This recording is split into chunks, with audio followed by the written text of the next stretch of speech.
Assalamualaikum warahmatullahi wabarakatuh. Waalaikumsalam warahmatullahi wabarakatuh. Alhamdulillah, alladzi khalaqa fasawwa, qaddara fahada, wa amata wa ahya. Assalatu wassalam ala sayyidina Muhammadin khatamil anbiya, sayyidil asfiya, wa ala alihi wa sahbihi immatil huda. Pada malam yang berkah ini, Sayyidul Ayyam, alhamdulillah, bersama Lena Gruta, Dr. Haji Muhammad Edi Syam akan mengantar kita untuk melanjutkan pengajian kita akan kitab Lena Andre Gruta Kiai Haji Abdurrahman Ambuk Dalek rahimahullah, Irsyadun Nahid ila ilmil faraid. Sebelumnya kami memohon dengan rendah hati kepada para hadirin dan hadirat pada majelis virtual malam ini untuk kita bersama-sama mengirimkan bacaan surah Al-Fatihah kepada Alena Andre Gruta Kiai Haji Abdurrahman Ambuk Dalek. Ala hadhihi niyyah Al-Fatihah.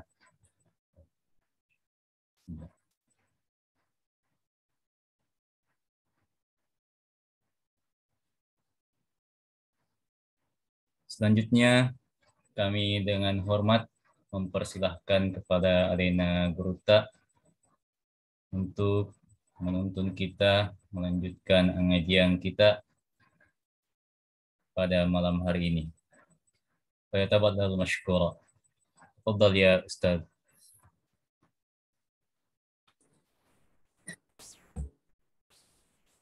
Bismillahirrahmanirrahim. Assalamualaikum warahmatullahi wabarakatuh.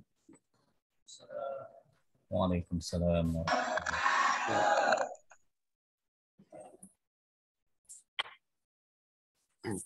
Alhamdulillah alladzi khalaqa fasawwa wa qaddara fahada wa amata wa ahya. Wassalatu wassalamu ala sayyidina Muhammadin khatamil anbiya, sayyidil asfiya wa ala alihi wa sahabati a'immatil huda. Wa ba'd. Pada seluruh partisipan jamaah majelis muhadarah iftiradiyah di mana sudah berada, kami mohon maaf sebelumnya oleh karena ada muskilah di suara ini. Ya, baru saja mendapatkan gangguan suara sehingga tidak maksimal mungkin suara kami didengar. Ya. Alhamdulillah malam ini pertemuan kita yang keempat kalau tidak salah, seiring dengan pembahasan kita juga sudah masuk al-mabahasur rabi'. Al-mabahasur rabi' fil qurudi wa ashabu. Pembahasan yang keempat dari 3 sebelumnya telah kita selesaikan. Yang pertama adalah fil huquqi al-muta'alliqa bitirka, ya, terkait dengan hak-hak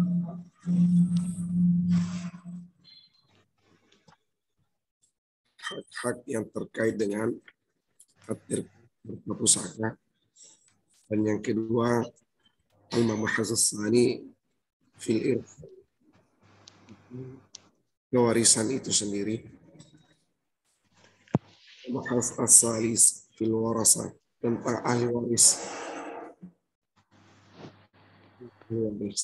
Sekarang yang keempat kita masuki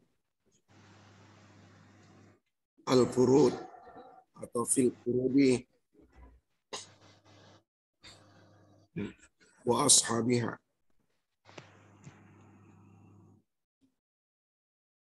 Bagian-bagian fardu dan mereka yang berhak untuk mendapatkannya. Qala al-musannif rahimahullah, Andai tadi sini mengatakan al-furudu al-muqaddarah bil kitabi sittatun. Bagian-bagian fardu yang telah ditentukan di dalam Alkitab Al-Quran sittatun ada 6. Jadi bagian fardu ini sifatnya tegas. Hampir tidak ada ulama yang berselisih pendapat dalam hal ini. Oleh karena tegasnya dicantumkan di dalam Al-Quran. Ya.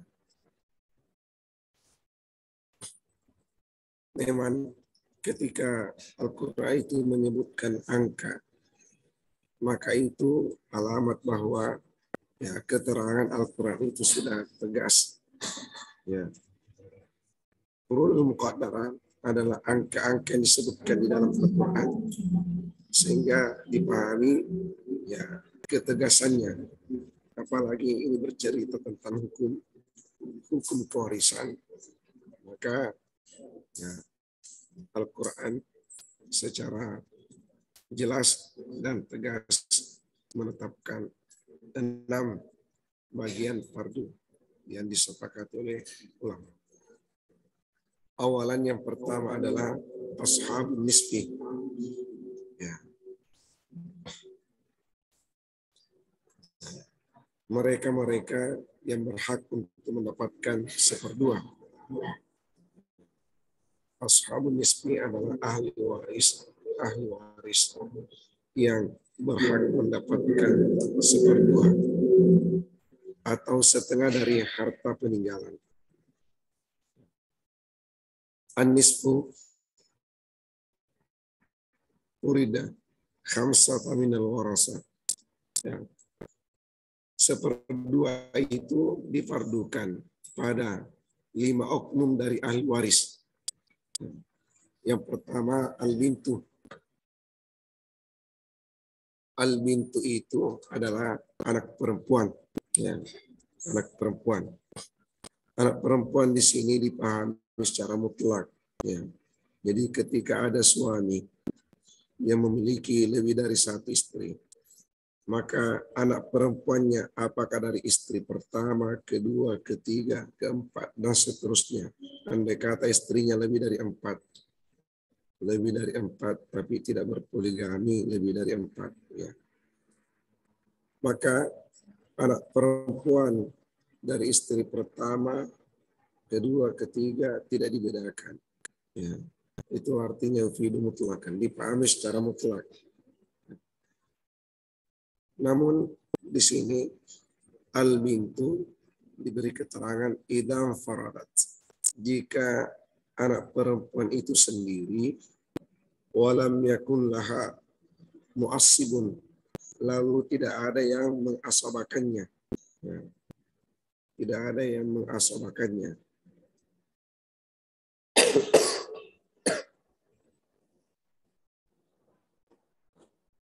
Maka dia mendapatkan 1/2. Binton itu diasabakan oleh ibnun. Andai kata ada ibnun, anak laki-laki, anak perempuan ini bukan 1/2 bagiannya, tapi bersama-sama dengan ibnun mendapatkan bagian al-baqi, sisa.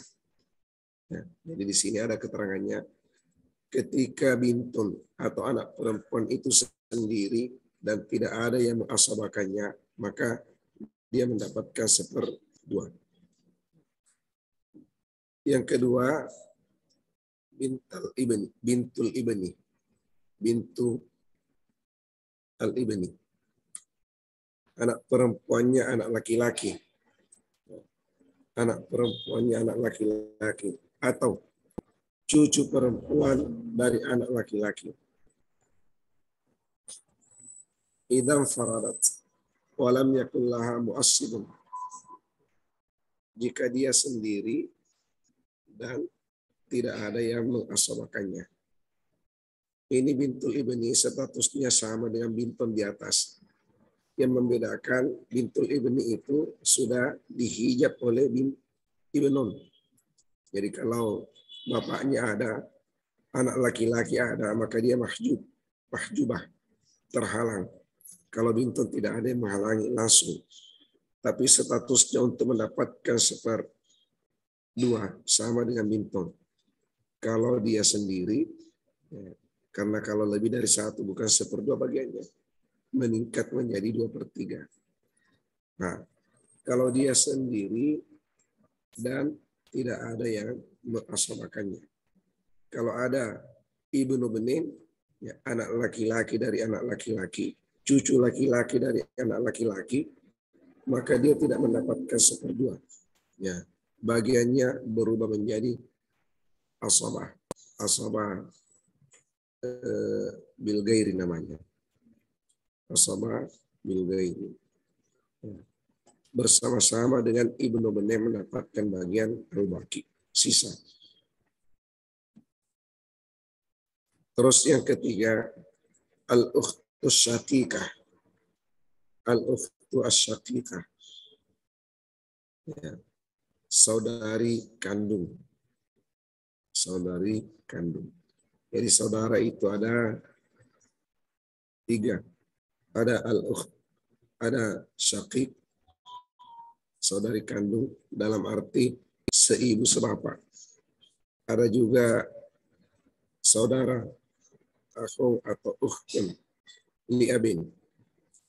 Saudara atau saudari sebapak saja, lain ibu. Dan yang ketiga ada akhu atau ukhtun li ummin. Saudara atau saudari seibu, lain bapak. Nah, semua jenis saudara ini adalah ahli waris dengan bagiannya masing-masing. Nah, yang ketiga ini disebutkan oleh Andagurutta al-ukhtus syaqiqah. Ya, saudari sekandung. Idam faradat. Jika dia sendiri. Walam yakun laha mu'assibun. Dan tidak ada yang mengasabakannya. Bagaimana kalau tidak sendiri? Tentu bagiannya meningkat. 2 ke atas, maka bagiannya dari 1/2 meningkat menjadi 2/3. Bagaimana kalau ada yang mengasabakannya? Kalau ada yang mengasabakannya, maka bergeser bagiannya, bukan lagi 1/2. Tapi yang mengasabakannya itu bersama-sama dengannya. Dalam hal ini, akhun syaqiq, dia bersama-sama mendapatkan asabah bil ghairi atau al-baqi. Ya, statusnya asabah bil ghairi yang didapatkan itu al-baqi, sisa.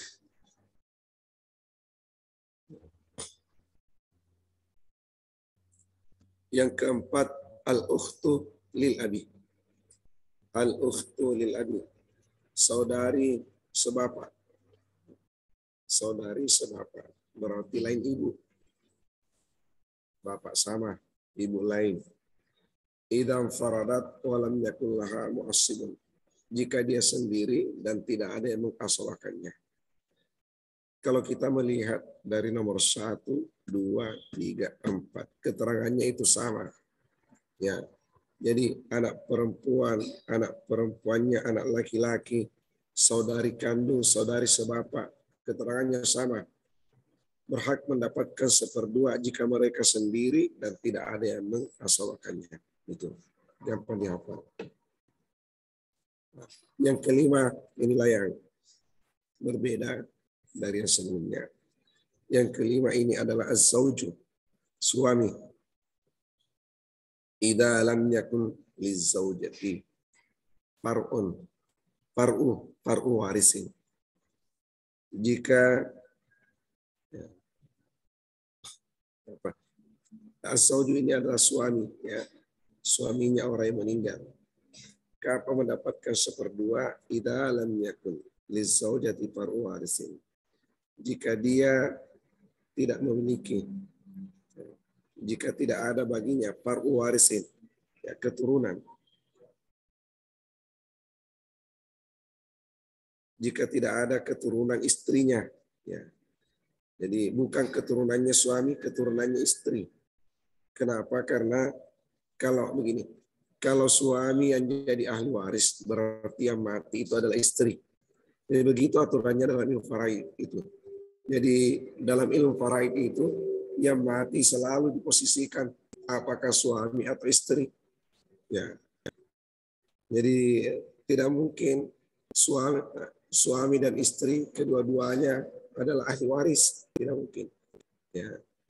Kalau suaminya ya ahli waris berarti istrinya yang meninggal.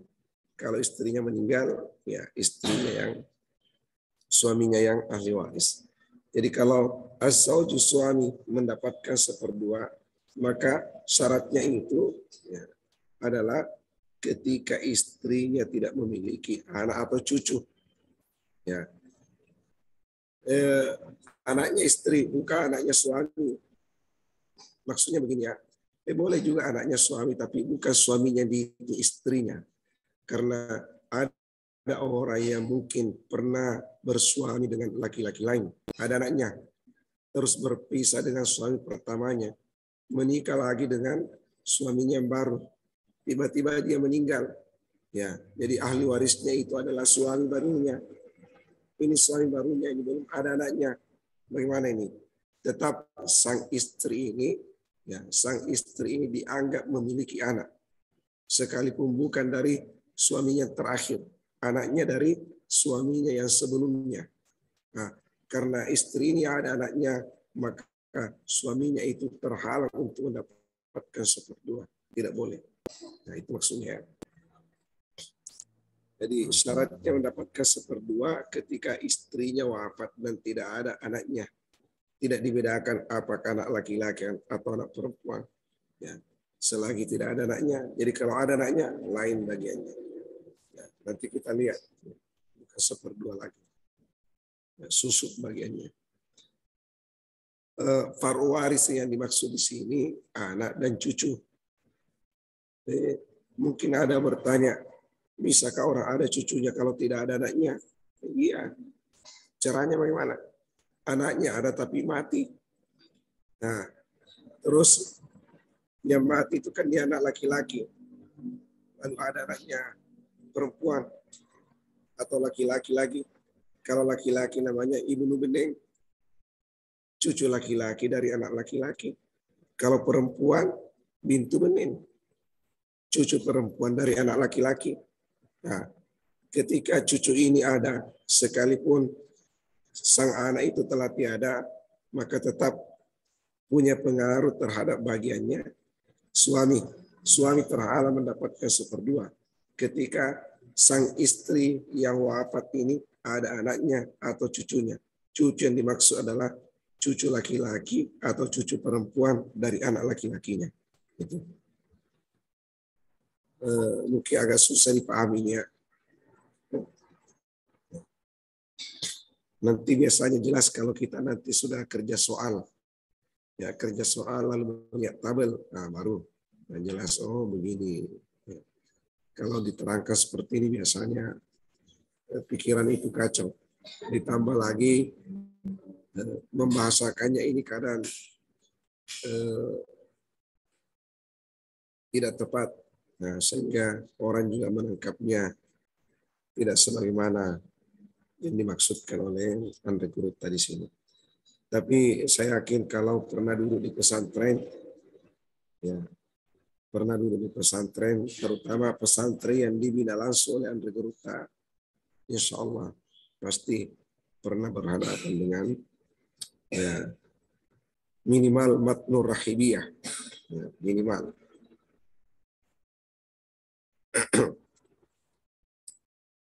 Mohon maaf, sambil ini sedikit pusing.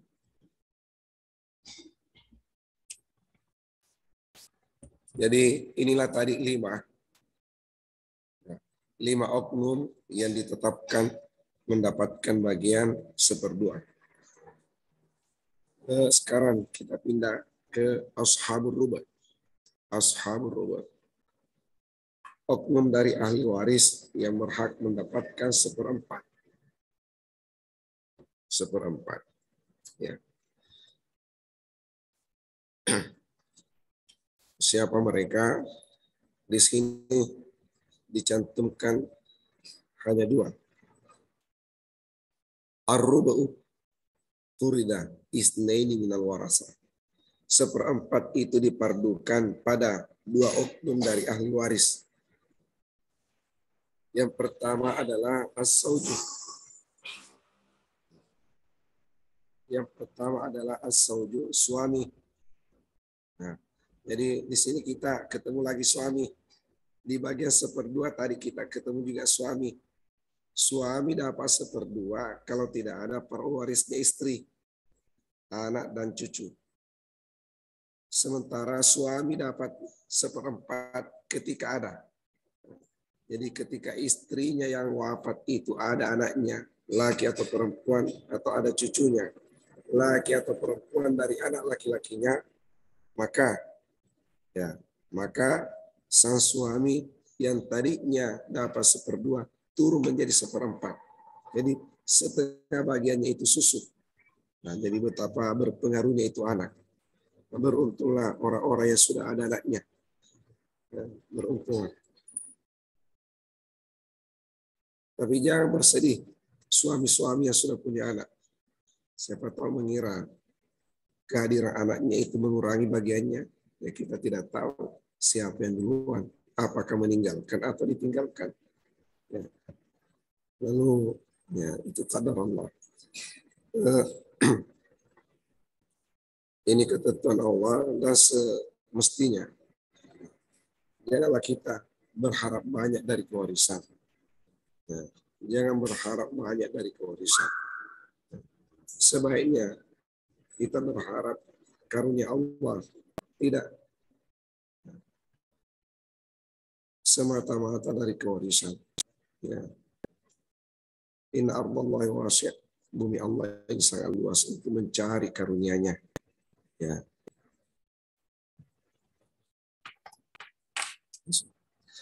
Ya, siapa yang dua itu? Yang pertama adalah sauju. Az-sauju, suami, idza kana lis-saujati farwarisin. Ya. Jika bagi istrinya ada parwaris. Parwaris tadi sudah dijelaskan. Yang kedua, az-zaujatu paksa.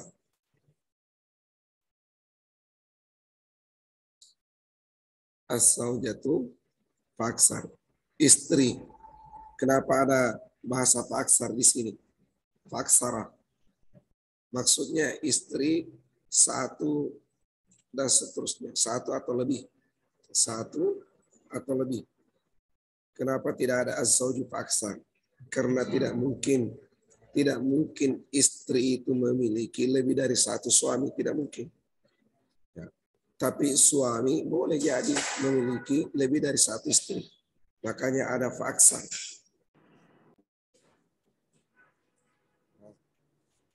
Idza lam yakun lizauji parwaris.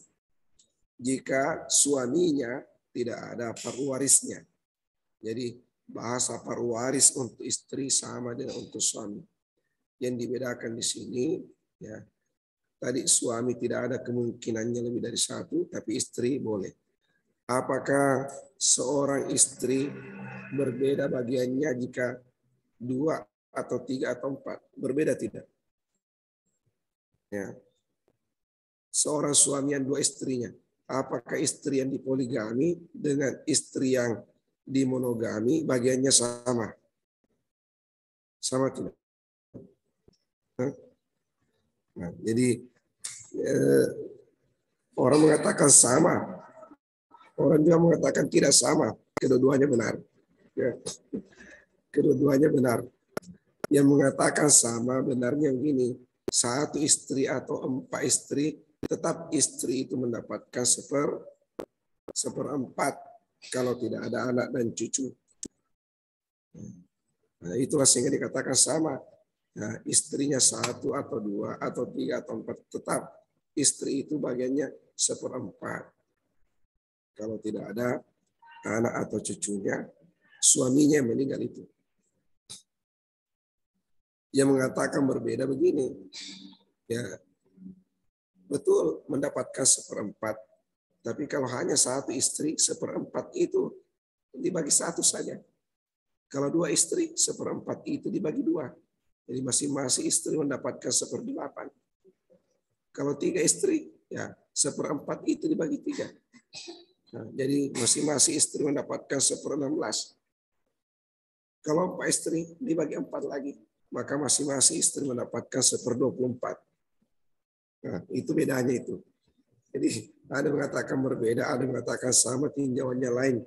Semuanya benar. Semuanya benar.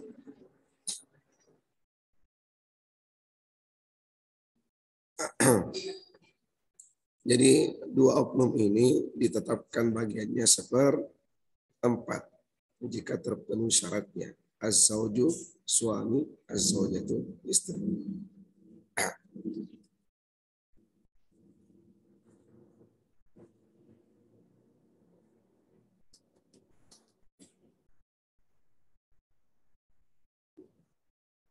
Kemudian salisan yang ketiga adalah ashabus sumun.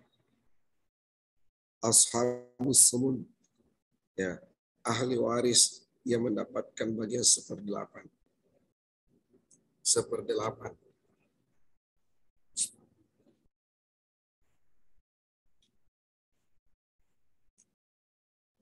Ya.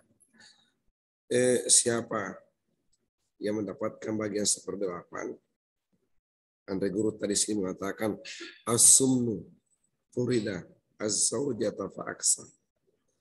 1/8 itu dipardukan pada istri, berarti istri saja, fa'aksar, ya, satu istri atau lebih, ya, tetap bagiannya 1/8. Kapan? Idza kana lizauji far'u warisin. Jika bagi suami itu ada keturunannya. Ada keturunannya, anaknya atau cucunya dari anak laki-lakinya. Ya. Jika ada keturunannya, maka istri mendapatkan 1/8. Ya. Sama adanya 1 atau 4 istri. Nanti 1/8 itu dibagi. Apakah dibagi 1, ataukah dibagi 2, ataukah dibagi 3, ataukah dibagi 4. Ya. Bolehkah dibagi lebih dari 4? Ya, tidak mungkin. Ya. Tidak mungkin. Karena istri yang dimaksud di sini adalah istri yang masih berlangsung ikatan pernikahan yang sah ketika sang suami itu wafat. Bagaimana mantan-mantan istri? Bekas-bekas istri yang sudah dinikahi lalu diceraikan. Apakah masih punya ikatan kewarisan? Tidak ada. Perceraian itu mengakhiri hubungan kewarisan.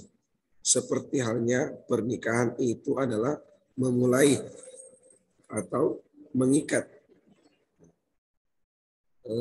Ikatan pernikahan itu menjadi penyebab terjadinya hubungan kewarisan.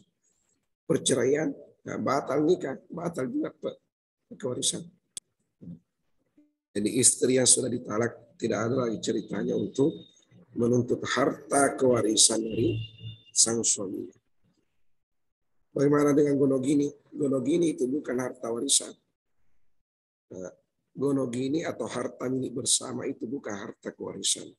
Makanya dalam ilmu faraid yang kita pelajari tidak ada harta gonogini yang disinggung. Karena itu bukan harta kewarisan itu, bukan harta warisan itu. Sekalipun ada kaitannya dengan harta pusaka. Ya. Jadi hanya satu oknum yang mendapatkan bagian 1/8. Yang keempat, ya, kita pindah yang keempat. Rabi'an ashabus sulusain. Ashabu as-sulusain. Yang berhak mendapatkan 2/3. Siapa? Siapa mereka? Ya. Jadi yang berhak mendapatkan 2/3 itu di sini Anda guru menyebutkan ada 4. Ya. Ada 4 dan memang hanya 4. Di dalam kitab Matnur Rahibiyah mungkin masih diingat itu baiknya. Wasulusani ini banati jam'an mazara awahidatin fasam'an. Jadi 2/3 itu untuk banat ketika lebih dari 1. Ya. Mazara wahidatin fasam'an. Itu dalam ilmu faraid. Dalam ilmu faraid beda dalam ilmu kawaid. Dalam ilmu kawaid itu dikenal mufrad, musanna, jamak. Kalau ilmu faraid ya yang dikenal itu mufrad dan jamak saja. Musanna dengan jamak itu sama. Nah, jadi 2 itu sudah dianggap jamak dalam ilmu faraidnya. Jadi 2 anak perempuan, 3, 4 dan seterusnya sama. Yang membedakan 1, lebih dari 1 sudah jamak itu dalam ilmu faraidnya. Nah, jadi di sini as-sulusani urida arba'atan minal warasah. Arba'atan minal warasah. Bagian 2/3 dipardukan bagi 4 oknum dari ahli waris. Yang pertama adalah al-bintani fa'aksar. Ya. Al-bintani fa'aksar. 2 anak perempuan atau lebih. Ya. 2 anak perempuan atau lebih. Yang kedua, binta al-ibni fa'aksar. 2 anak perempuannya, anak laki-laki atau lebih. Jadi kalau dikatakan bintani atau bintal ibni, maka al-ibn yang dimaksud itu al-ibnnya sudah wafat. Ya, karena seandainya masih hidup, maka anaknya itu belum diperhitungkan sebagai ahli waris. Nah, jadi kalau dikatakan bintul ibni, al-ibn yang dimaksud di situ adalah anak laki-laki yang sudah wafat itu. Anaknya, itulah yang menjadi ahli waris.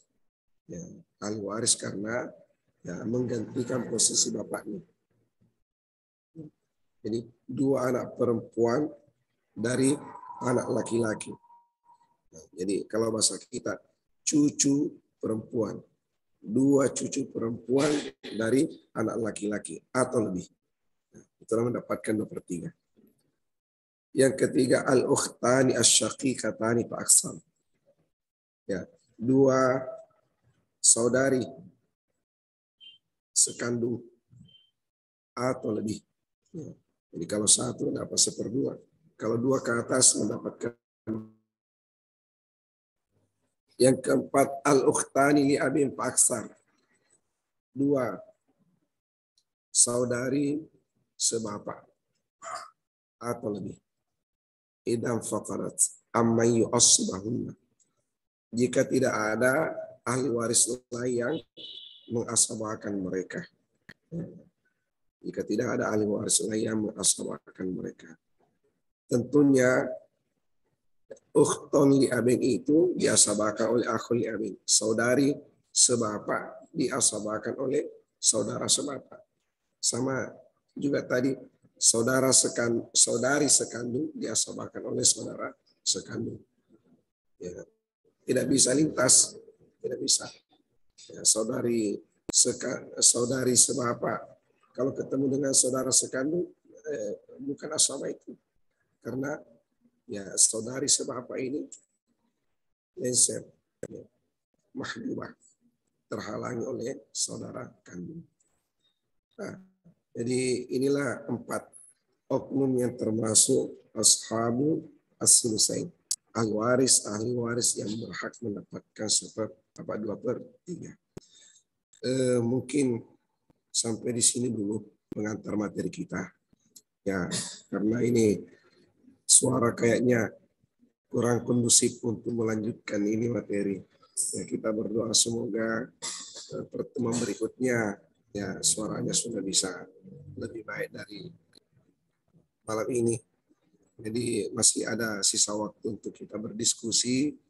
Ya, saya mengatakan berdiskusi oleh karena boleh jadi jamaah virtual yang hadir ini lebih paham materi tentang faraid ketimbang dengan kami selaku yang diberi amanah untuk membedah kitab yang Gruta.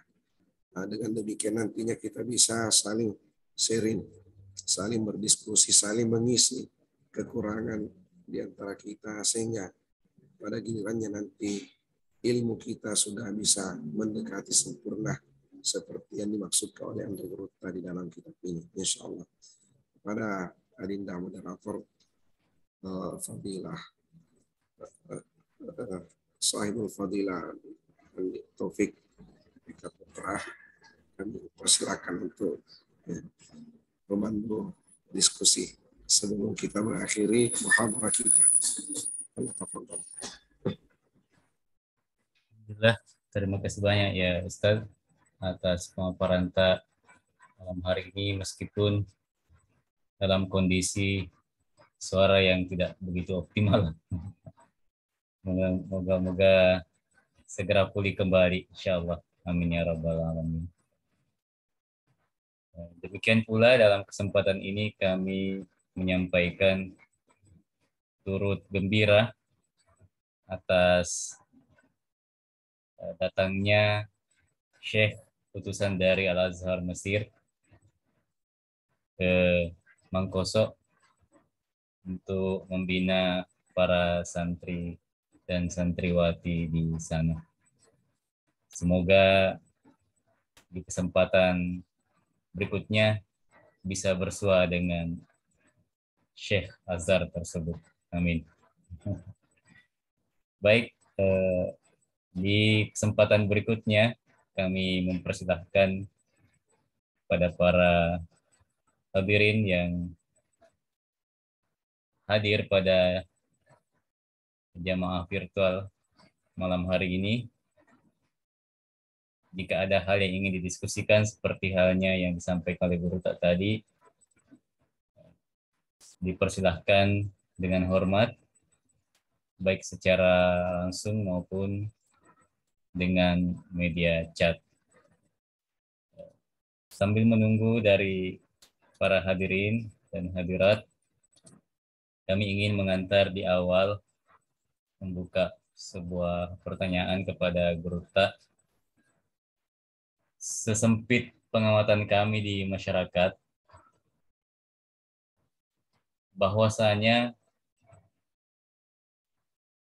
sedikit dari bahagian masyarakat di sekitar kita yang mengaplikasikan atau memanfaatkan ilmu faraid ini ketika ada saudara atau saudari muslim yang wafat. Padahal ini adalah salah satu dari ilmu fiqh yang diturunkan oleh Allah Subhanahu wa taala, baik itu dengan firman-Nya dalam Al-Qur'an maupun dengan petunjuknya melalui sabda Rasulullah SAW. Namun hingga kini nampaknya gairah masyarakat kita belum begitu baik untuk memahami bahkan memanfaatkan ilmu ini. Menurut Guru Ta, sekiranya apa kemungkinan faktor yang memicu itu, dan kita sebagai santri apa hal-hal yang sebaiknya kita upayakan? Terima kasih Ustaz. Selanjutnya kami mempersilahkan kepada Ma'had Ali Bilbanat untuk mengajukan pertanyaan jika ada yang ingin disampaikan kepada Lena Gruta. Tafadhal.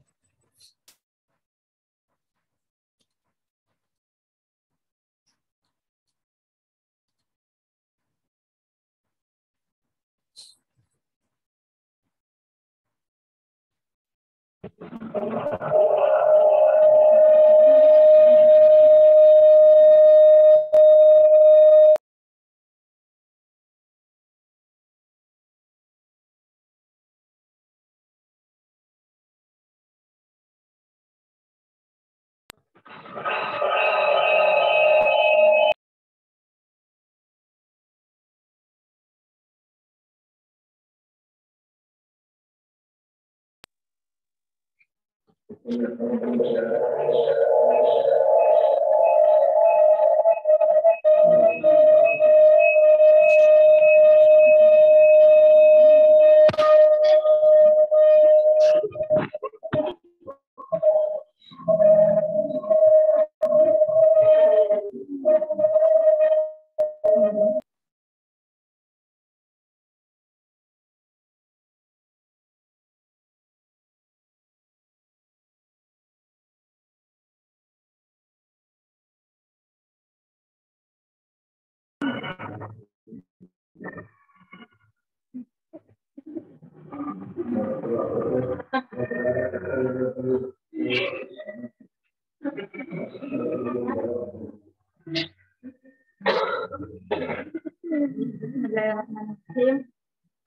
Sebagaimana yang saya tadi katakan bahwasanya ketika seorang suami dan istri telah bercerai maka terputuslah warisannya. Tapi bagaimana jika seorang suami dan istri itu mempunyai seorang anak tapi hak asuhnya itu jatuh kepada istri, apakah anak tersebut masih boleh mendapatkan warisan dari seorang ayah atau sudah tidak boleh mendapatkannya?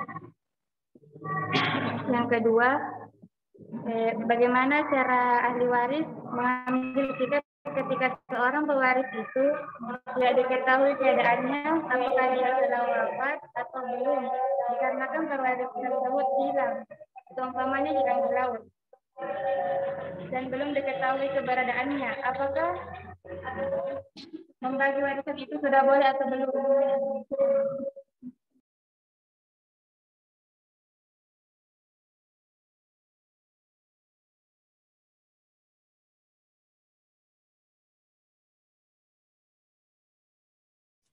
Ya, terima kasih banyak atas responnya.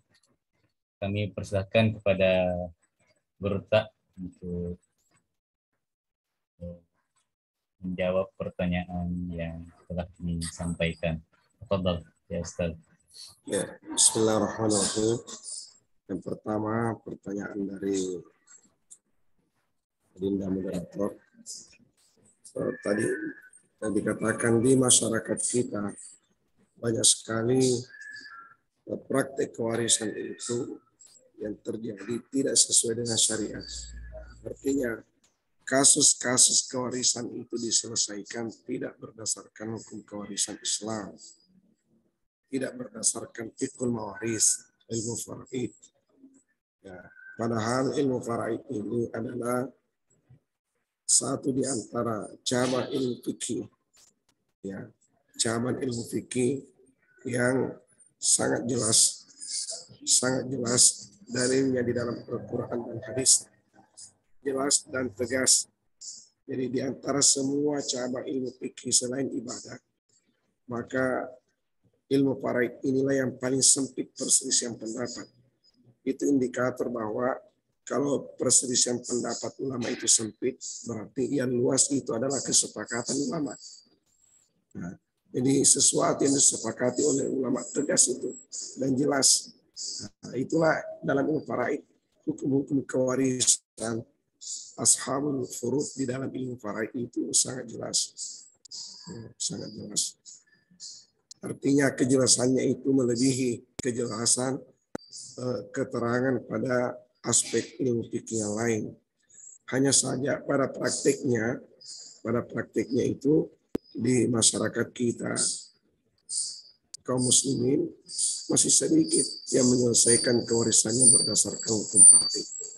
Apa penyebabnya? Kalau penyebabnya itu pertama, ya kurangnya sosialisasi hukum kewarisan ini kepada masyarakat, sehingga umat itu hanya sedikit yang tahu. Hanya mereka yang pernah duduk di pesantren atau yang biasa duduk di majelis ta'lim. Itu pun majelis ta'lim kita saat sekarang ini ya banyak materinya ibadah saja. Ya, sudah sekian puluh tahun mengaji ibadah terus. Wudhu terus dibahas, sholat terus dibahas, tidak akan sampai di faraid, sampai tutup usia gurunya, tutup usia jamaahnya, ilmu faraid tidak pernah disentuh. Jadi bagaimana umat bisa tahu? Nah, kalau ustaz kita ditanya kenapa tidak dibacakan faraid, bagaimana faraid dibahas, wudhu saja tidak beres, Itu pada umumnya jawabannya. Yang sampai kapan ini ilmu faraid bisa? Ya Allah, kita sedih. Kita sedih. Karena ya yang namanya syariat ini tidak hanya wudhu dan sholat. Tidak. Faraid ini juga adalah syariat. Dan bahayanya juga tidak kalah ini bahayanya faraid karena berbicara tentang hak. Kalau kita mau mengambil sesuatu yang bukan hak kita, bahayanya juga tidak sedikit nanti di akhirat. Ini kerisauan ini.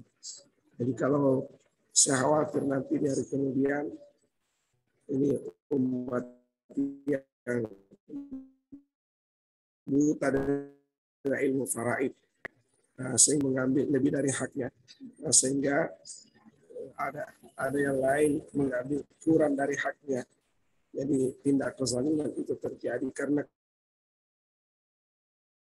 di akhirat disidang oleh Yang Maha Kuasa. Lalu mengatakan aku tidak tahu ya Allah. Maka pertanyaan itu dialamatkan lagi kepada orang-orang alim yang tidak memberitahu. Bagaimana nasib kita ini yang kebetulan tahu sedikit tapi tidak menyampaikan. Betul yang disampaikan oleh Adinda moderator tadi, ya, kita juga para mubalik ini perlu berpikir keselamatan dari kemudian nanti. Oleh karena ada tanggung jawab di atas pundak kita untuk menyampaikan ilmu ini tidak hanya konsumsi pribadi, tapi harus dibagi. Kewajibannya orang alim itu tidak cukup untuk dirinya saja, tapi juga diberitahu, ditanya nanti dari kemudian tentang ya, sampai di mana ia menyampaikan ilmu yang dia sudah tahu itu. Jadi bagaimana hukumnya orang yang membagi kewarisannya tidak berdasarkan ilmu faraid? Betul di dalam Al-Quran ada dalil yang mengatakan wasulhul khair, perdamaian lebih utama. Tapi yang dimaksud di sini perdamaian lebih utama adalah boleh saja kewarisan itu diselesaikan tidak berdasarkan hukum faraid, tapi semua ahli waris harus tahu dulu bagiannya sesuai dengan hukum faraid. Ya, tidak boleh melangkahi hukum syariat, tidak boleh. Hukum faraid itu adalah hukum syariat. Hukum syariat dulu harus itu yang pertama memutuskan perkara kewarisan di antara ahli waris. Ya. Siapa yang berhak dikumpulkan, berapa bagiannya diberikan. Ya, setelah mereka tahu semua yang berhak dengan kadar bagiannya masing-masing, nah, sesuai dengan syariat, lalu mereka sepakat untuk menempuh jalan lain sesuai dengan adat, boleh, tidak masalah. Itulah wasul khair, perdamaian. Yang penting mereka sepakat, tapi kesepakatan mereka atas dasar ilmu. Dia tahu dulu aturan syariatnya sesungguhnya. Jangan langsung melangkahi syariat, sepakat dengan aturan adat, buta dengan syariat, tidak boleh. Inilah yang kemudian nanti banyak masalah yang timbul. Ya, langsung dibagi rata. Sekalinya dia tahu kalau sesungguhnya dia dapat 2, lalu dibagi rata, menuntut. Padahal sebelumnya dia sepakat. Nah ini al-ittifaq bi ghairi ilmi, kesepakatan yang berangkat dari modal tidak tahu, ini tidak bisa. Jadi tetap penting ini ilmu faraid. Ilmu kewarisan ini penting. Alhamdulillah kita syukur saudara-saudara kita di Abrat ini, Dede Abrat, ya sangat betul mengkaji kitab-kitab yang digunakan, termasuk faraid ini, sehingga ya sedikit-sedikit kita mendapatkan pencerahan. Paling tidak pokok-pokoknya ilmu kewarisan ini kita tahu adalah gambaran untuk bisa mengetahui bahwa ilmu kewarisan itu ya ada. Ilmu kewarisan itu wajib hukumnya untuk ditaati, menjadi hakim untuk menyelesaikan persoalan kewarisan di antara kita kaum muslimin. Begitu yang saya tahu. Terus saya tidak dengar tadi Banat itu ya karena ada gangguan tadi. Kira-kira bisa diperjelas kembali Adinda moderator. Pertanyaannya Banat. Apa tadi yang ditanyakan Banat itu? Tidak terlalu Ya, tidak terlalu jelas saya dengar tadi.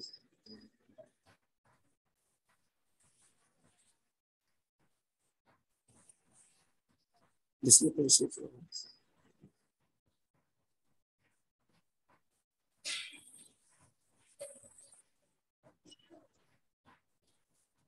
Bisa diulangi mana?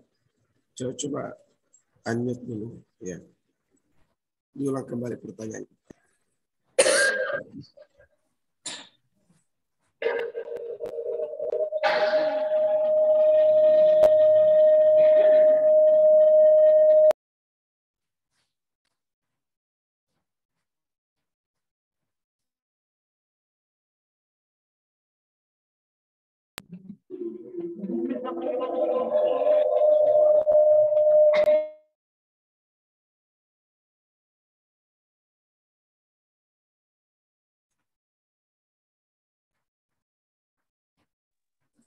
Ya, yang singkat saja.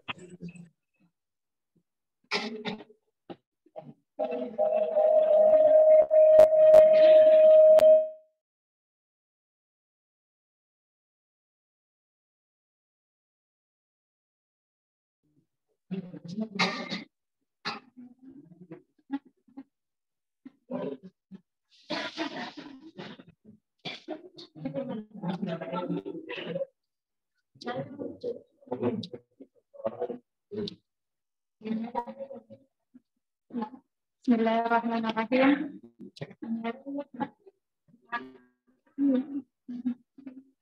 Sebagaimana yang kita dikatakan bahwasanya jika seorang suami dan istri telah bercerai, maka batallah warisannya. Tapi bagaimana jika seorang suami dan istri yang telah bercerai, tapi mempunyai seorang anak dan hak asuhnya itu jatuh kepada istrinya,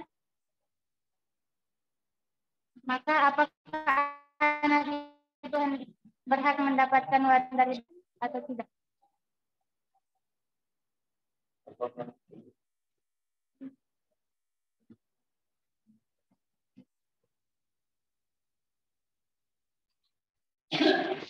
Yang kedua, bagaimana cara ahli waris mengambil sikap ketika seorang pewaris itu tidak diketahui keadaannya, apakah dia telah wafat atau belum, dikarenakan pewaris tersebut hilang, semisal hilang di lautan, dan belum diketahui keberadaannya.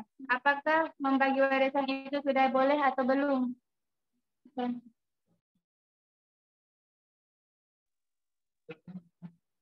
Bagaimana cara pewaris mengambil sikap ketika seorang pewaris itu tidak diketahui keberadaannya, apakah dia telah wafat atau belum, dikarenakan pewaris tersebut hilang, seumpama hilang di lautan, dan belum diketahui keberadaannya, apakah membagi warisan itu sudah boleh atau belum? Ya, terima kasih. Kami langsung saja menjawab. Yang pertama tadi, ya betul kita sudah pahami bahwa perceraian itu menjadi sebab terputusnya hubungan kewarisan antara suami dengan istri. Yang ditanyakan, apakah anak ini juga terputus kewarisannya? Jawabannya tidak. Nah, jawabannya tidak ya. Hak waris seorang anak itu ya tidak dipengaruhi oleh pernikahan orang tuanya, apakah bercerai atau belum bercerai, bercerai atau tidak bercerai, tidak. Ya. Selagi anak itu anak sah, ya anak sah dimaksud adalah anak yang diproses setelah terjadinya akad nikah yang sah. Nah, kalau diproses sebelum terjadinya akad nikah sah, lain ceritanya itu. Kita jangan dulu sentuh ya, karena itu pembahasan khusus nanti, insya Allah. Ya, pembahasan khusus nanti itu. Kita batasi dulu. Jadi orang tua bercerai, anak itu tetap anak. Ya, jadi anak itu ahli waris dari bapaknya dan juga ahli waris dari ibunya ketika ibunya meninggal. Ketika anak itu meninggal, maka tetap ayahnya ahli waris dari anaknya. ibunya juga ahli waris dari anaknya. Jadi kata kuncinya bahwa perceraian kedua orang tua antara suami dengan istri tidak berimbas pada status kewarisan anak. Tetap. Terus pertanyaan yang kedua, apakah bila salah seorang ahli waris itu hilang,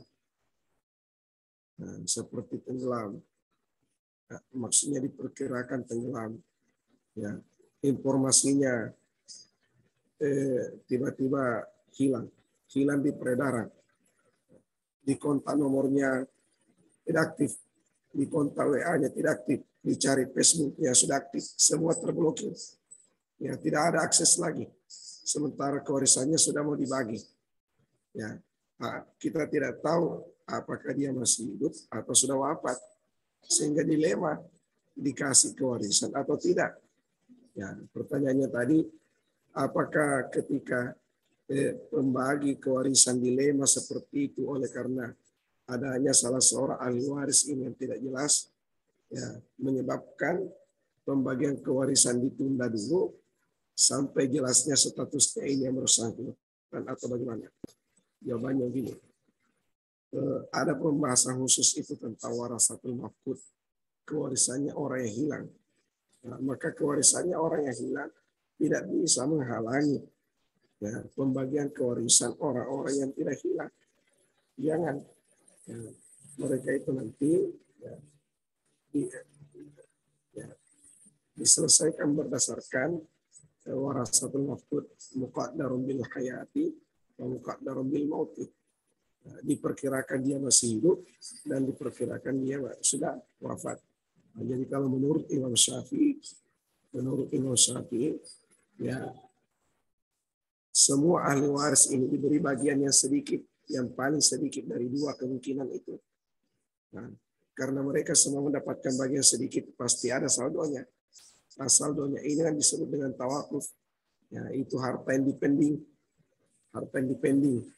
Sampai jelas nanti yang mafqud ini apakah hidup atau mati. Ya, kalau hidup, maka yang berlaku adalah muqaddarun min hayati. Ya, semua yang kurang bagiannya dikasih dari harta yang dipending tadi itu. Kalau sesungguhnya dia sudah mati, ya, maka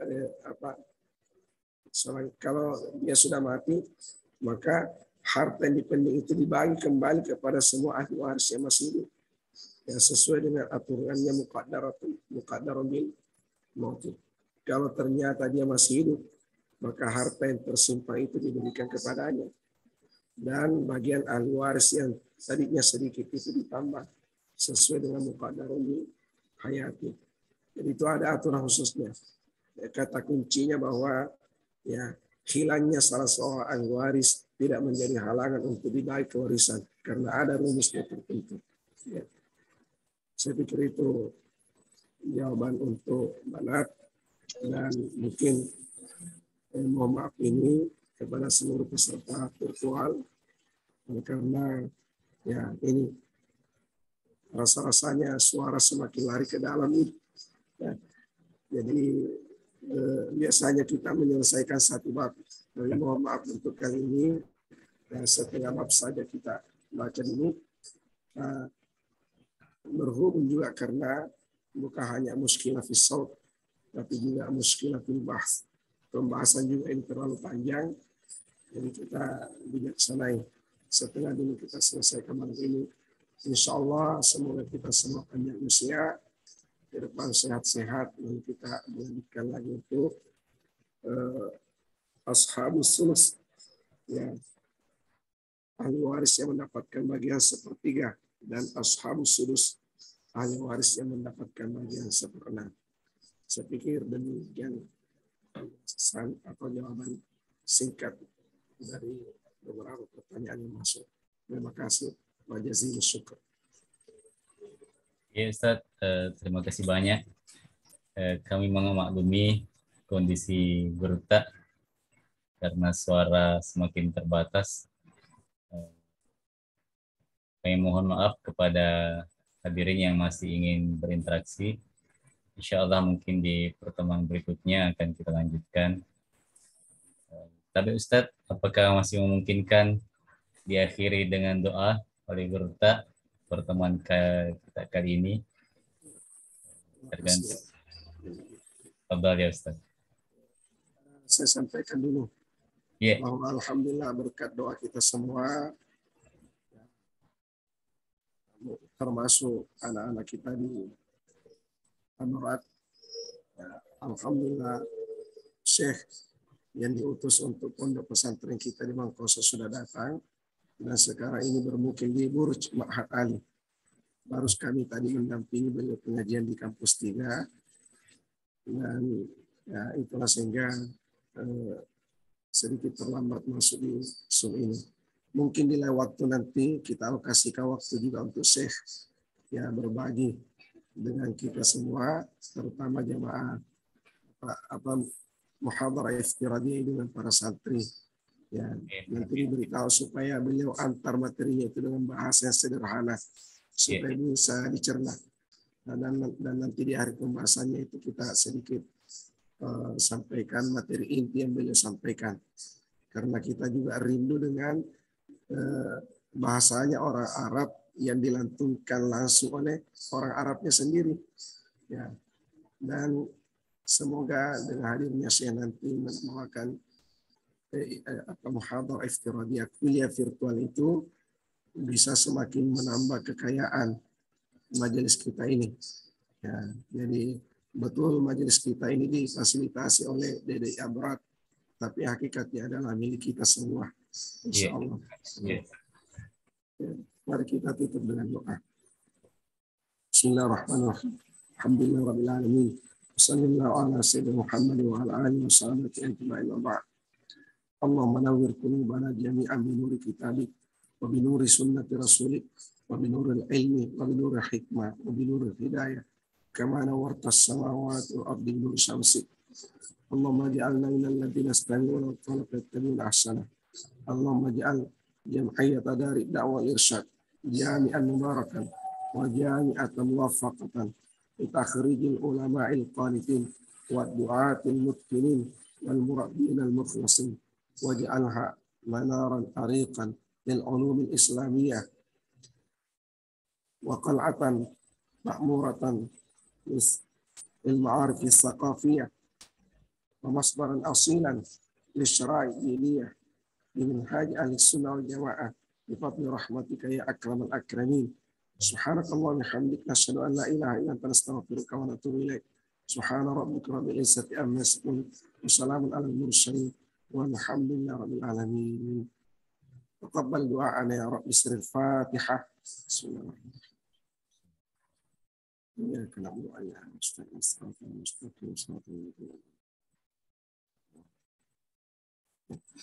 Allahul musta'an wa alaihi tuklan. Assalamualaikum warahmatullahi wabarakatuh. Waalaikumsalam warahmatullahi wabarakatuh. Terima kasih banyak ya Ustaz atas pemaparan tak. Begitupun kepada para hadirin yang hadir pada majelis kita malam ini. Ini semata-mata upaya kita untuk melayakkan diri kita menerima cahaya ilmu dari Allah Subhanahu wa taala, dan moga Allah mengizinkan kita memantulkan cahaya itu kepada keluarga kita, sahabat-sahabat kita, dan para masyarakat di sekitar kita. Demikian kami akhiri majlis kita malam hari ini. Wallahul musta'an wa alaihi tuklan. Assalamualaikum warahmatullahi wabarakatuh.